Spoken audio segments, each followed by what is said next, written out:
La crisis económica de los años 1929 a 1933 trajo consigo una caída muy pronunciada en el comercio internacional.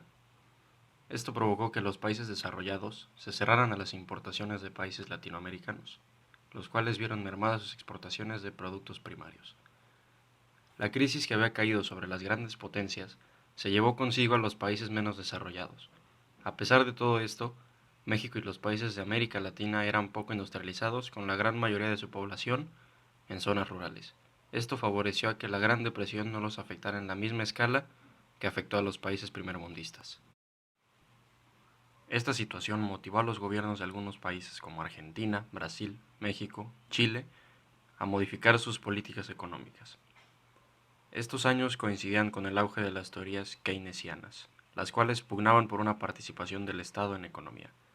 Tomar este nuevo rumbo los colocaba dentro del contexto mundial. La depresión por un lado y las teorías keynesianas por el otro originaron que nuestro país cambiara la estrategia anterior, la cual estaba basada en el comercio exterior con la exportación de materias primas, por una nueva que daba preferencia al mercado interno y apoyaba un proceso de industrialización. Esta nueva política o nueva estrategia es conocida con varios nombres, entre ellos crecimiento hacia adentro o desarrollismo, el cual consistió en cambiar las economías de la región basadas en la exportación de materias primas por economías con una sólida base industrial. La estrategia que se utilizó para lograr dicha industrialización fue la sustitución de importaciones.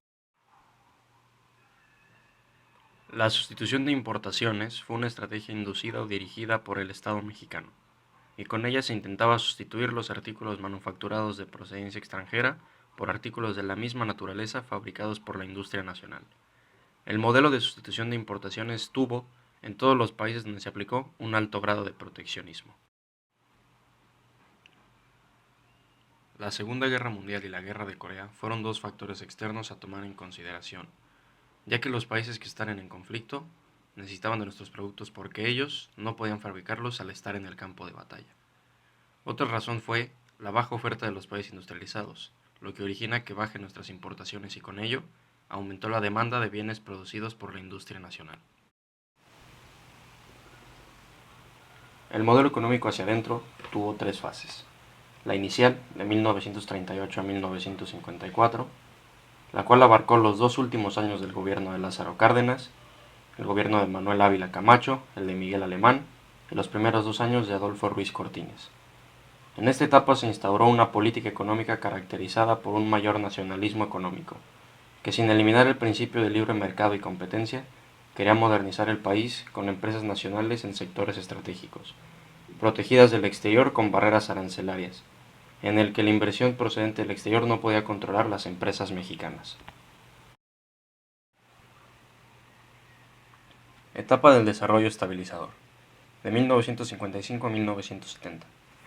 Abarcó los 3 últimos años de gobierno de Adolfo Ruiz Cortines, el gobierno de Adolfo López Mateos y de Gustavo Díaz Ordaz. La industria registró un buen crecimiento económico en esta etapa, pero comenzaron a aparecer limitaciones en su sistema.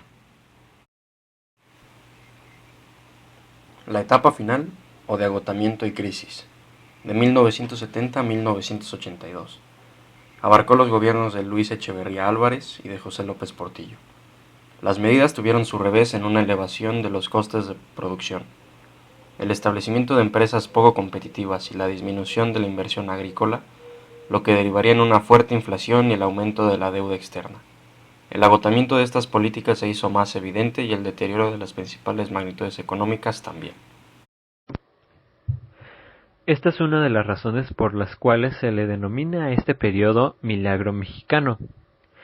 El gobierno de Ávila Camacho dejó atrás el modelo socialista que tenía este país, iniciando la unidad nacional.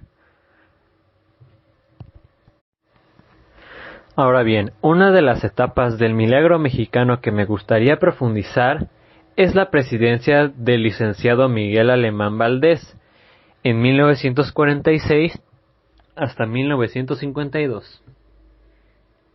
En su mandato, Miguel Alemán Valdés otorgó el voto a la mujer por primera vez en las elecciones municipales en 1953, algo único en la historia de México que fortaleció la equidad de género. Después, se modificó el artículo 26 dándole mayor extensión para la pequeña propiedad. El país aumentó considerablemente su red de vías férreas, autopistas y áreas públicas, favoreciendo el sector de transportes de la nación, y además creció el reparto agrario por incentivos que hizo este presidente, como la mejora del sistema de riego agrícola. Esto dio como consecuencia varios sucesos importantes para nuestra nación. La economía creció considerablemente debido a que ya no dependíamos de las importaciones y exportaciones que le hacíamos a los países que en ese momento estaban en guerra, haciendo que México se volviera autosuficiente.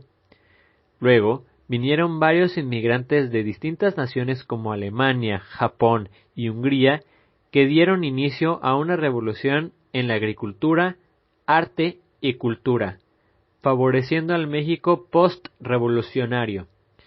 Además se creó la CENTE y se le dio el voto a la mujer por primera vez. El milagro mexicano. Este es un periodo histórico de México que ocurrió durante los años 1940 y 1970. Aquí los presidentes de esta época eran Manuel Ávila Camacho, Miguel Alemán Valdés, Adolfo Ruiz Cortines, Adolfo López Mateos y Gustavo Díaz Ordaz, respectivamente. Aquí, debido a la Segunda Guerra Mundial, el gobierno habilista, que fue el primero de la época, se favoreció debido a la aportación de materias primas, agrícolas y minerales a los distintos países que en la mayoría de los casos eran los Estados Unidos, brindándoles materiales de guerra. En la década de 1970, la solución del gobierno a la desaceleración de la economía fue la propagación del gasto público. Esto se tradujo como un aumento del déficit público y el deterioro de la balanza pagos por cuenta corriente. Estos déficits se financiaron mediante una elevación del endeudamiento exterior y las ventas de petróleo. En 1970, el Producto Interno Bruto era 6 veces mayor al de 1940, mientras que la población se duplicó en ese mismo periodo. Las medidas tuvieron su fracaso en un ascenso de los costes de producción, la fundación de empresas poco competitivas y el debilitamiento de la inversión agrícola, lo que resultó como una fuerte inflación y el incremento de la deuda externa a $30,000 millones. Como consecuencia, a finales de esa misma década, México se enfrentaba a una atmósfera de desequilibrios productivos, comerciales y financieros de difícil resolución.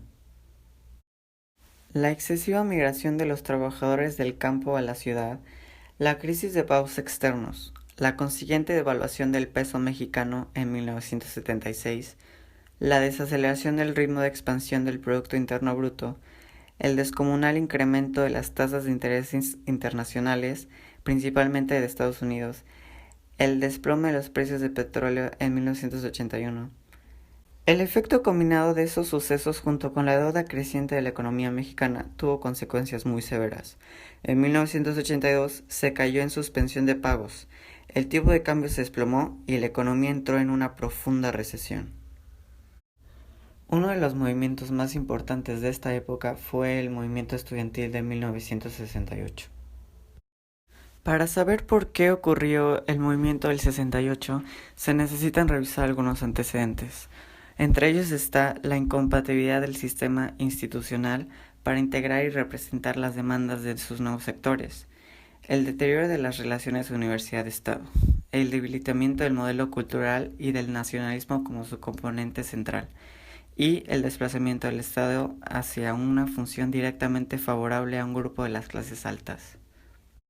Las causas en sí del movimiento estudiantil del 68 fueron la escasa enseñanza profesional gracias a la insuficiencia de los contenidos y métodos de docencia, la anulación del delito de disolución social, la falta de revisión y reajustes de los programas de estudio en varios planteles del país, la deficiente libertad para fundar partidos políticos, la privación de libertades democráticas, el autoritarismo del gobierno y la manipulación del sistema.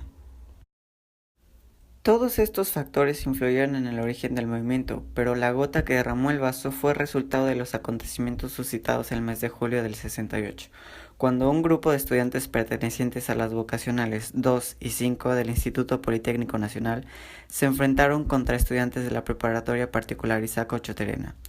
Las vocacionales citadas fueron ocupadas por los granaderos el 24 de julio. Es entonces que la Federación Nacional de Estudiantes Técnicos convoca una manifestación para el día 26 con el fin de protestar contra la represión de que fueron víctimas los estudiantes de las vocacionales y contra la ocupación de estas escuelas por los granaderos. México es un país megadiverso que cuenta con mucha materia prima, por lo que en cuestión de economía podríamos ser una potencia mundial, pero la mala administración de los mismos nos ha llevado a depender de otros países, al igual que hemos descuidado nuestros propios productos y priorizamos los productos extranjeros. No obstante que el milagro mexicano fue la época de oro para nuestra economía, de nada sirvió tanta industria sin un desarrollo y sin la base sólida